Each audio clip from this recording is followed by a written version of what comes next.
નમસ્કાર, આપ જોઈ રહ્યા છો પ્રવીક ટીવી. હું છું ગ્રીષ્મા. સમાચારની શરૂઆત કરીએ તે પહેલા નજર કરીએ હેડલાઇન્સ પર. રાજ્યના કૃષિ મંત્રી રાઘવજી પટેલને બ્રેન સ્ટ્રોક, મોડી રાતે હોસ્પિટલ ખસેડાયા. તબીબી સુધારા પર રાઘવજી પટેલને બ્રેન સ્ટ્રોક.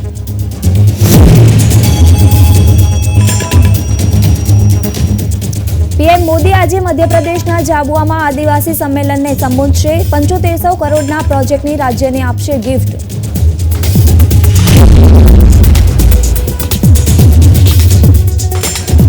દિલ્હીમાં ધુમ્મસ છવાયેલું વાતાવરણ રહેશે. ઉત્તર પ્રદેશ, બિહાર સહિત અનેક રાજ્યોમાં વરસાદની સંભાવના.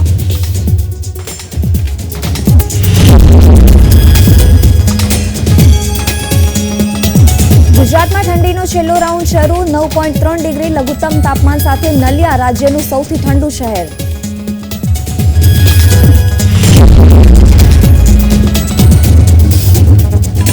અંડર-19 વર્લ્ડ કપમાં આજે ભારત અને ઓસ્ટ્રેલિયા વચ્ચે ફાઇનલ. ભારત અગાઉ 2 ફાઇનલમાં ઓસ્ટ્રેલિયાને માત આપી ચૂક્યું છે.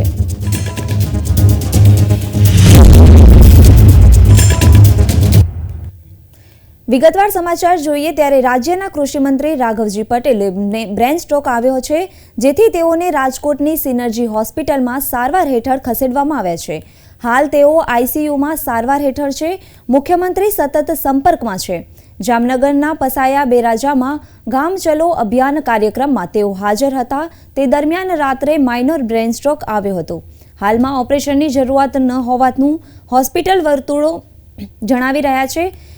હાલ રાઘવજી પટેલની તબિયત સ્થિર છે. માઇનોર હેમરેજ આવ્યો છે તેવું કહી શકાય, કારણ કે બીપી વધી જતાં મગજ ઉપર તેની સીધી અસર થાય છે અને મગજમાંથી થોડું બ્લડ નીકળી જતાં હેમરેજ થઈ ગયું છે, જેને માઇનોર બ્રેન સ્ટ્રોક કહેવાય છે.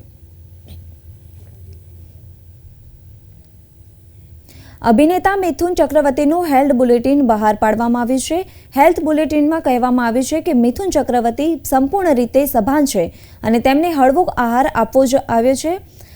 અભિનેતા મિથુન ચક્રવર્તી સ્ટ્રોકનો ભાગ બન્યા બાદ કોલકાતાના હોસ્પિટલમાં દાખલ કરવામાં આવ્યા હતા. શરીરના કેટલાક ભાગોમાં નબળાઈની ફરિયાદ બાદ મિથુન ચક્રવર્તીને સવારે લગભગ 9:40 વાગે એપોલો મલ્ટી સ્પેશિયાલિટી હોસ્પિટલના ઇમરજન્સી વિભાગમાં લાવવામાં આવ્યા હતા. એમઆરઆઈ સહિત જરૂરી લેબ અને રેડિયોલોજી ટેસ્ટ કરવામાં આવ્યા હતા. હવે ન્યુરોફિઝિશિયન, કાર્ડિયોલોજિસ્ટ અને ગેસ્ટ્રોએન્ટ્રોલોજિસ્ટ સહિત ડોક્ટરોની ટીમ તેની તપાસ કરી રહી છે.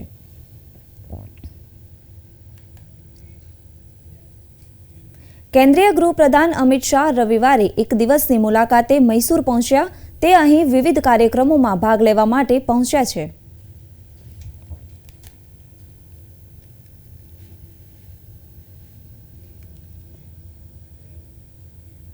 વડાપ્રધાન નરેન્દ્ર મોદી રવિવારે મધ્યપ્રદેશના ઝાબુઆમાં આદિવાસી સંમેલનને સંબોધિત કરશે. આ સાથે જ તેઓ ₹7,500 કરોડના વિકાસ પ્રોજેક્ટનું ઉદ્ઘાટન અને શિલાન્યાસ પણ કરશે. ઝાબુઆથી પીએમ મોદી દેશભરમાં આદિવાસી પ્રભુત્વ ધરાવતી લોકસભા બેઠકોને નિશાન બનાવશે. ઝાબુઆથી પીએમ મોદી આસપાસના જિલ્લા ધાર, રતલામ અને ગુજરાત અને રાજસ્થાનના આદિવાસી વિસ્તારોને પણ પ્રભાવિત કરશે. પીએમ લગભગ 2 લાખ મહિલા લાભાર્થીઓને ફૂડ સબસિડીના માસિક હપ્તાનું પણ વિતરણ કરવાના છે. આ અંતર્ગત રાજ્યની ખાસ પછાત જનજાતિની મહિલાઓને દર મહિને ₹1,500 આપવામાં આવે છે. પીએમ ત્યાંના મામા બિલ યુનિવર્સિટીનો શિલાન્યાસ કરશે. 170 કરોડના ખર્ચે વિકસિત થનારી આ યુનિવર્સિટી આદિવાસી પ્રભુત્વ ધરાવતા જિલ્લાના યુવાનોને વિશેષ સુવિધાઓ પૂરી પાડશે. તેમજ વડાપ્રધાન આદર્શ ગ્રામ યોજના હેઠળ 559 ગામો માટે ₹55.9 કરોડ જાહેર કરશે. વડાપ્રધાન નરેન્દ્ર મોદીએ લોકસભામાં બજેટ સત્રના સમાપન દરમિયાન સંબોધન કર્યું હતું. તેમણે કહ્યું કે ઘણા એવા કાચો જેની પેઢીઓથી રાહ જોવામાં આવી રહી છે, તે 17મી લોકસભા દરમિયાન પૂર્ણ કરવામાં આવ્યા છે.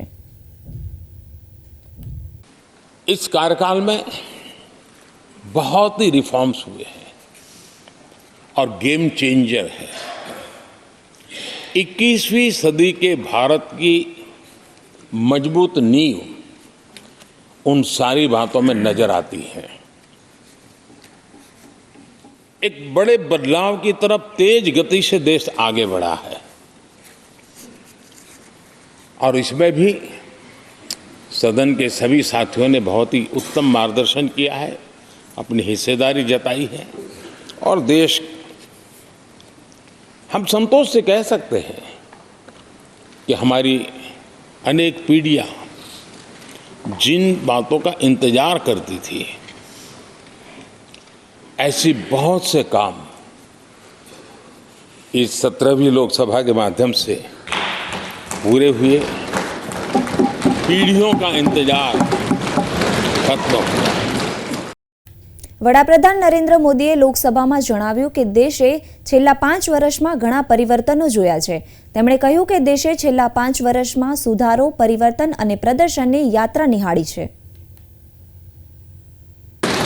ये 5 वर्ष देश में रिफॉर्म, परफॉर्म एंड ट्रांसफॉर्म, ये बहुत रेयर होता है कि रिफॉर्म भी हो, परफॉर्म भी हो और हम ट्रांसफॉर्म होता अपनी आंखों के सामने देख पाते हो, एक नया विश्वास भरता हो। ये अपने आप में 17वीं लोकसभा से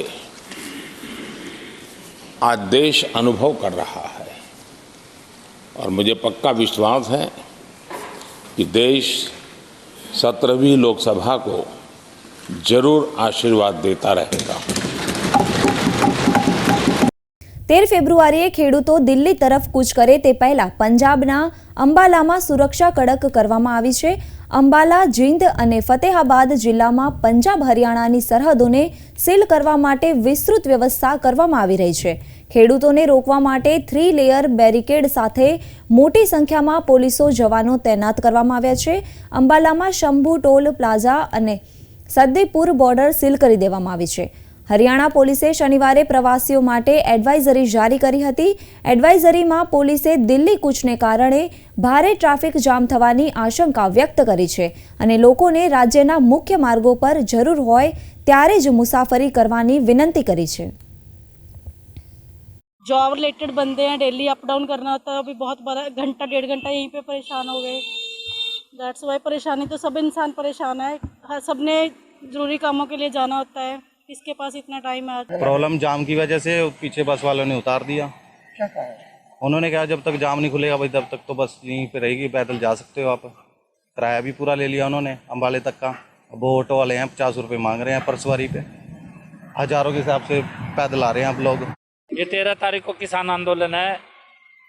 सरकार के आदेश है भाई यहाँ से आगे नहीं जाने चाहिए कोई भी, इसलिए बैरिगेटिंग की जा रही है. 3 लेयर की बैरिगेटिंग है. पहले क्रॉस बैरियर है, उसके बाद जर्सी बैरियर है, उसके बाद पुलिस बैरियर है. तमाम प्रबंध किए गए हैं एसपी साहब की तरफ से. પોલીસે શનિવારે હલ્દ્વાની હિંસાના 4 આરોપીઓની પૂછપરછ કરી હતી. હલ્દ્વાનીના બાનભુલપુરા વિસ્તારમાં ગુરુવારે ગેરકાયદેસર મદ્રેસાને તોડી પાડવાને લઈને હિંસા ફાટી નીકળી હતી. પોલીસે આ કેસમાં 5 આરોપીઓની ધરપકડ કરી હતી, જ્યારે બાકીની ઓળખ કરવામાં આવી રહી છે. હલ્દ્વાનીની બહારના વિસ્તારમાંથી કર્ફ્યુ હટાવી લેવામાં આવ્યો છે, પરંતુ બનભુલપુરા વિસ્તારમાં કર્ફ્યુ હજુ પણ લાગુ છે. આ હિંસામાં 6 તોફાનીઓ માર્યા ગયા હતા. આ હિંસામાં 60થી વધુ લોકો ઘાયલ થયા છે.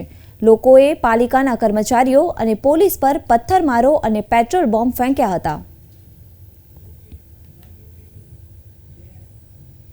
દક્ષિણ આફ્રિકામાં રમાઈ રહેલ અંડર 19 વર્લ્ડ કપ 2024 હવે તેના અંત તરફ આગળ વધી ગયું છે.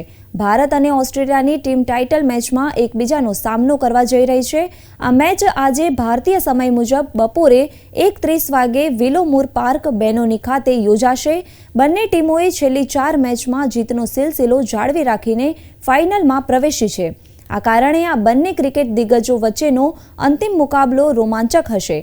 ઉદય સહારનની કપ્તાનીમાં ટીમ ઇન્ડિયા 6ઠ્ઠી વખત અંડર 19 વર્લ્ડ કપની ટ્રોફી જીતવાના ઇરાદા સાથે મેદાનમાં ઉતરશે, જ્યારે ઓસ્ટ્રેલિયાની ટીમ 14 વર્ષ બાદ ચોથો અંડર 19 વર્લ્ડ કપનો ખિતાબ જીતવા માંગે છે.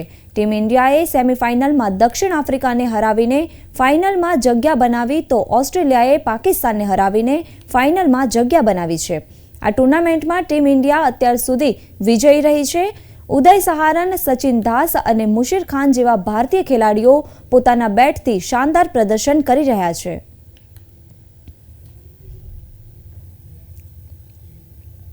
રાજધાની દિલ્હી રવિવારે સવારે ધુમ્મસ સાથે ઉઠી હવામાન વિભાગ દ્વારા મહત્તમ અને લઘુત્તમ તાપમાન 25 ડિગ્રી સેલ્સિયસ અને 7 ડિગ્રી સેલ્સિયસની આસપાસ નોંધાયું હતું। જો હવાની ગુણવત્તાની વાત કરવામાં આવે તો સેન્ટ્રલ પોલ્યુશન કંટ્રોલ બોર્ડ અનુસાર રાષ્ટ્રીય રાજધાનીની એર ક્વોલિટી ઇન્ડેક્સ નબળી શ્રેણીમાં 271 પર નોંધવામાં આવ્યો હતો। હવામાન વિભાગની આગાહી અનુસાર રાજ્યમાં આગામી 5 દિવસ તાપમાનમાં વધારો થશે। પવનની દિશા બદલાવાની સાથે તાપમાનમાં વધારો નોંધાશે તેમ હવામાન વિભાગના અધિકારીએ જણાવ્યું છે। આજે અમદાવાદનું તાપમાન 14.8 ડિગ્રી નોંધાયું છે, જ્યારે ગાંધીનગરનું 14.2, નલિયાનું 9.3 ડિગ્રી તાપમાન નોંધાયું છે। सर क्या रहेगा आगे का फोरकास्ट? आने वाले 5 दिनों के लिए जो फोरकास्ट दिया गया है उसमें मतलब रेन नहीं होगा ऐसा पूर्वानुमान दिया गया है। और साथ में जो मिनिमम टेम्परेचर का फोरकास्ट दिया गया है वो नो लार्ज चेंज में रहेगा। और मिनिमम टेम्परेचर की बात करेंगे अहमदाबाद और गांधीनगर के लिए जो रियलाइज हुआ है आज वो गांधीनगर का है 14.2 डिग्री सेल्सियस और अहमदाबाद का 14.8 डिग्री सेल्सियस। और लोवेस्ट टेम्परेचर की बात करेंगे जो पूरे गुजरात स्टेट में रियलाइज हुआ है वो नलिया है और वहाँ पे temperature minimum temperature 9.3 degree Celsius से रियलाइज हुआ। और मिनिमम टेम्परेचर फोरकास्ट की बात करेंगे अहमदाबाद और गुजरात रीजन के लिए तो अहमदाबाद का जो फोरकास्ट दिया गया है वो 15 डिग्री सेल्सियस से मिनिमम टेम्परेचर का दिया गया है और गांधीनगर के लिए 14 डिग्री सेल्सियस का मिनिमम टेम्परेचर का फोरकास्ट दिया गया है। और विंड डायरेक्शन की बात करेंगे पूरे गुजरात स्टेट पे इनलैंड रीजन पे तो जो विंड की डायरेक्शन रहेगी वो northerly to north easterly wind prevail करेगी। सर आगे के दिनों में गर्मी बढ़ेगी या ठंडी बढ़ेगी? आने वाले दिनों में जो मिनिमम टेम्परेचर का ट्रेंड है वो राइजिंग ट्रेंड है। तो मतलब जो टेम्परेचर होगा वो 1 से 2 डिग्री सेल्सियस का राइज रहेगा आने वाले 5 दिनों के लिए। सर क्या रीज़न है कि टेम्परेचर बढ़ेगा? जो टेम्परेचर बढ़ रहा है उसमें जो विंड की डायरेक्शन है वो मतलब ईस्टर्ली कंपोनेंट हो रहे हैं इसलिए मतलब जो टेम्परेचर है वो थोड़ा सा इंक्रीज हो रहा है मिनिमम टेम्परेचर। ओके। વલસાડ જિલ્લાના ધરમપુરના અવધા ગામમાં શનિવારે લેડી ઓફ હેલ્પ ઇંગ્લિશ સ્કૂલની બસમાં આગ લાગી હતી।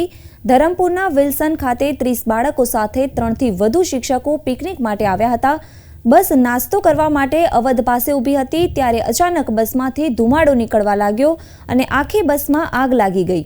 બસમાં સવાર તમામ શિક્ષકો અને બાળકોને સુરક્ષિત રીતે બચાવી લેવાયા હતા। ગુજરાતના મુખ્યમંત્રી ભૂપેન્દ્ર પટેલ શનિવારે અંબાજી પહોંચ્યા હતા। હવાઈ માર્ગે પહોંચેલા મુખ્યમંત્રીએ ચીખલાના હેલિપેડ ખાતે ઉતરાણ કર્યું હતું। તેમણે સૌપ્રથમ અંબાજી મંદિરમાં માં અંબેના દર્શન કરી પૂજા અર્ચના કરી હતી। અંબાજી મંદિરના દર્શન બાદ સીએમ કુંભારિયા પહોંચ્યા હતા, જ્યાં તેઓ પ્રધાનમંત્રી આવાસ યોજના હેઠળ તૈયાર થયેલા મકાનોના લાભાર્થીને મળ્યા હતા।